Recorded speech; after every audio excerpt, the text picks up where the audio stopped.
Basahin natin, kapatid na Glenn, ay nakasulat dito po sa aklat ng mga gawa ng mga apostol. Dito po sa 26, 17 hanggang 18. Pakinggan po natin.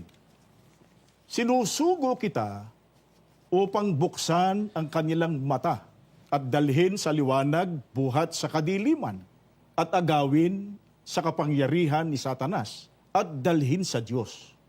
Sa gayon, tatanggapin nila ang kapatawaran ng kanilang mga kasalanan at mapapabilang sa mga pinapaging banal sa pamamagitan ng kanilang pananampalataya sa akin.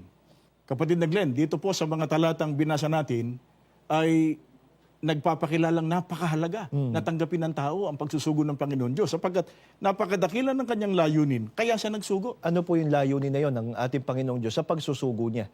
Gaya nga ng narinig natin, mga kaibigan, ay isinugo ng Panginoon Diyos si Apostol Pablo noon para buksan ang isipan ng tao at dalhin ang tao sa Diyos mula sa kapangyarihan ni Satanas.